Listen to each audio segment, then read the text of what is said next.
Com. We want to give you, the American people, a giant tax cut for Christmas. And when I say giant, I mean giant. That is the hope, anyway, of President Trump and Republicans in Washington, D.C. They are now closer than ever to delivering on that promise and hope to pass a final bill later this week. Minnesota Congressman Eric Paulsen played a major role in helping to craft that final deal. He joins us in studio today. Thank you for being here, Congressman. Good to be with you. As you look at this bill, and the Republicans are selling it to the American people as a huge tax cut and a boost to the economy, why is it that so many polls here in Minnesota and nationally show that a lot of Americans are suspicious of this and think it's going to be tilted more toward the wealthy? Well, a couple of things. Number one, even when Ronald Reagan passed his tax reforms, it was overwhelmingly the polls thought people thought their taxes were going to go up. That's going to be the same situation here as people realize they're going to see more money in their paychecks starting in February. They're going to get tax relief. But even most importantly, this is generational reform that's going to create a more prosperous future for all Minnesotans, whether you're a student getting out of college or making sure your seniors protecting your individual wealth and savings and relying on important government programs. We're going to have a growing, competitive economy with more wages, more jobs, and that's what reform is really about. We'll talk more about that in a moment, but in terms of the impact on Minnesotans, there's been a lot of concern because we're a relatively high-tax state. Right. There was concern about the deductibility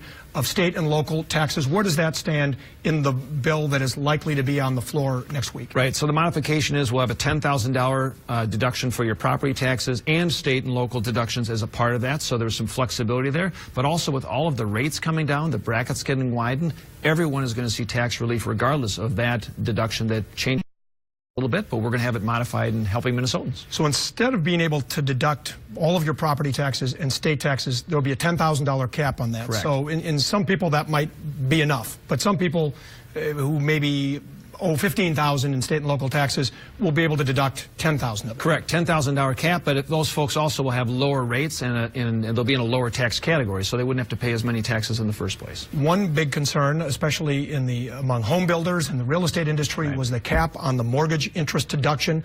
Initially, I think it was the House bill that had it at $500,000 cap. That's been raised to $750,000. Some didn't think there should be a cap. Are you happy with that compromise? We're happy where it's at. The realtors are supportive. The home builders are supportive. It's at $750,000. We also restored home medical care deductions. And we also, importantly, as I called on behalf of all the conference committee members and my chairman, restoring the education deductions and credits that are available for Minnesota students, whether it's your student loan deductions or other credits to go to college. Let's take a look at a graphic that shows some of the details of this so people have a better idea of what is in the bill. Again, as it stands right now, you can see it's going to eliminate the health insurance mandate, which is a big issue, expands state and local tax deduction to include the income tax, repeals the corporate alternative minimum tax, and again, as you talked about, some of the school tuition tax breaks. Let's talk about the health insurance mandate for a moment. Does that mean a lot of people are just not going to buy health insurance and it's going to make the health insurance issue even more difficult? I don't think it really will. On average right now in Minnesota, 79% of the folks that are paying this penalty for not having health insurance fall in the income category of $50,000 or below. So that's been penalizing low and middle income people. This is going to give relief to those folks. And I think hopefully down the long run, as we reorient on health care, Minnesota ties that conversation, we'll be able to address and fix some of those issues, but tax reform itself is going to be separate from that. Now, you talked earlier about how this was going to boost the economy, wage growth would go up, job creation.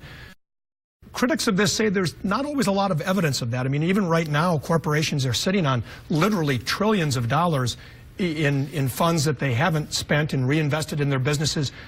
What makes you think that by cutting the corporate tax rate from 35 to 21%, they're going to use that to boost wages and create jobs and reinvest in their businesses? Well, one thing I do is pretty clear. We're losing companies, including from Minnesota, American companies moving their jobs overseas, moving their research, moving their innovation all offshore. We now have changed the international tax laws, and part of this reform, they're going to bring their earnings home. We're going to be able to keep those dollars here in Minnesota, here in America. That means more jobs. They'll reinvest not only in more dollars in their paychecks for their employees, but also retraining employees for the next wave of the future, whatever the economy economy is going. So it's about 20,000 new jobs in the state of Minnesota, 1 million jobs nationwide, more dollars in everyone's paycheck. That's important for growth. And again, people who are concerned about it say, well, how do we know that a lot of this savings is not just going to go to shareholders?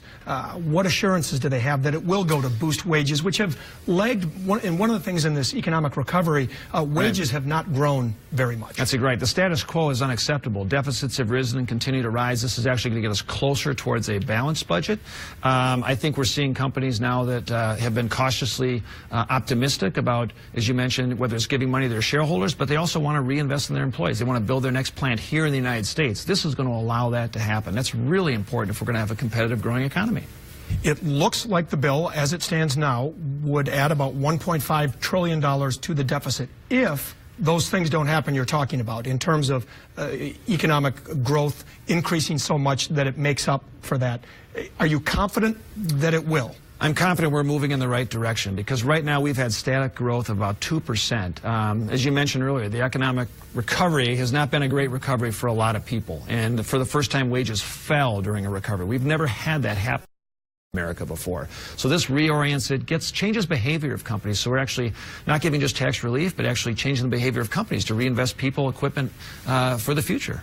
Are you going to feel good about taking this tax bill on the campaign trail in 2018? Is this something that voters in your district are going to see that it benefited them? Yeah, absolutely. It's once-in-a-generation tax reform, not just tax relief, but tax reform designed to boost our economy. And we need that. If we're going to have better than 2% growth, we get closer to 3%. It improves revenue coming into the federal government, which solves other problems that we have for our spending priorities. Your name has been floated as a possible candidate for the U.S. Senate to replace Al Franken. Any interest in that job? No. I'm happy being in the Ways and Means Committee. Going to continue working on that in the House, and I'll be supporting our Republican candidate who's lining up for next year. All right, so no interest in running for the U.S. Senate yourself? Correct, no. All right. Congressman Eric Paulsen, thanks for coming in and explaining some of this tax bill to us. I know there's still a little fine-tuning to go on before it hits the floors of the House and Senate, but we'll be covering that as well. Thank you, We're on schedule. All right, thank you very much. Up next.